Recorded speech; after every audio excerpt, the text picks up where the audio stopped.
We believe we are a democratic nation. In fact, possibly the largest democracy in our region. And we value, and thank you very much, Mr. President. I think he realized I was struggling.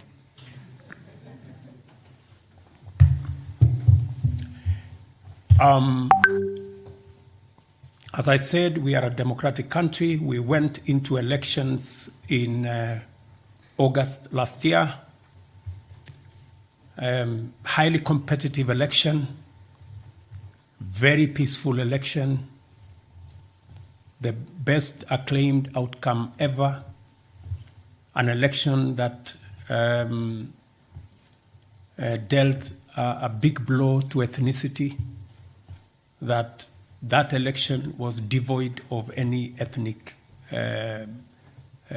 propaganda or any ethnic persuasions. Kenyans voted, and the outcome of that election was acclaimed by all the people who went through that journey with us, including observers, both domestic and also foreign.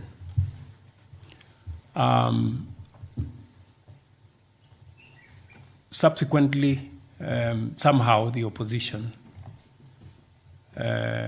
after 5 months, decided to make a claim that they were told by a whistleblower that possibly the results were different.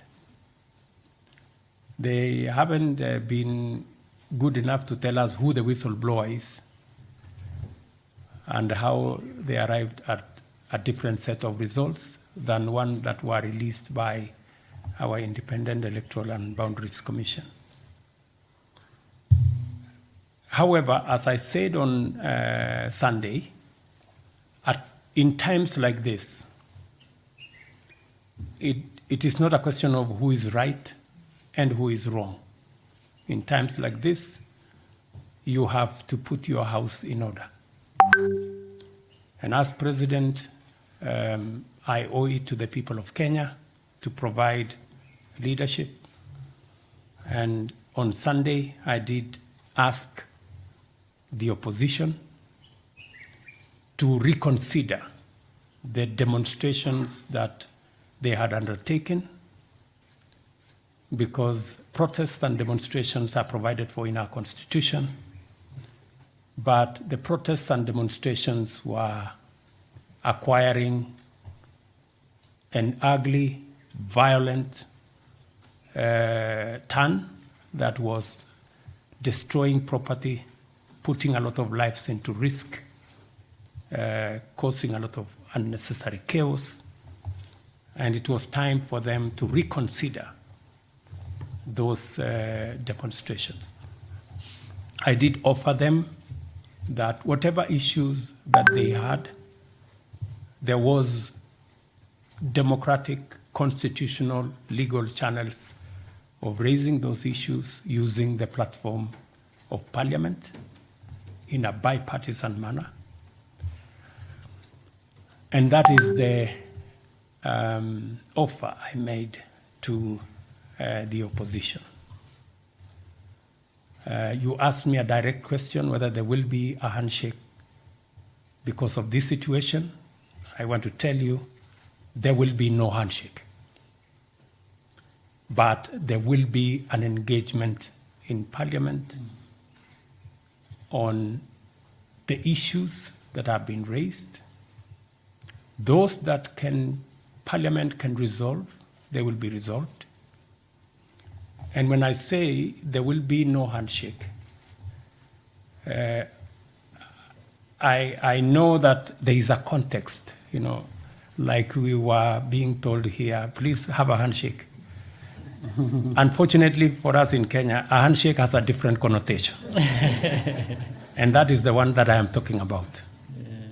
The handshake that brings the opposition and government into some conundrum and a mongrel and an outfit that is undemocratic unconstitutional, and illegal. We are a democracy. And in a democracy, it is underpinned by a system of checks and balances, where you have a government and an opposition. The history we have of the handshake is where there was a fusion of government and the opposition, and the results were very disastrous for Kenya. There wasn't any accountability.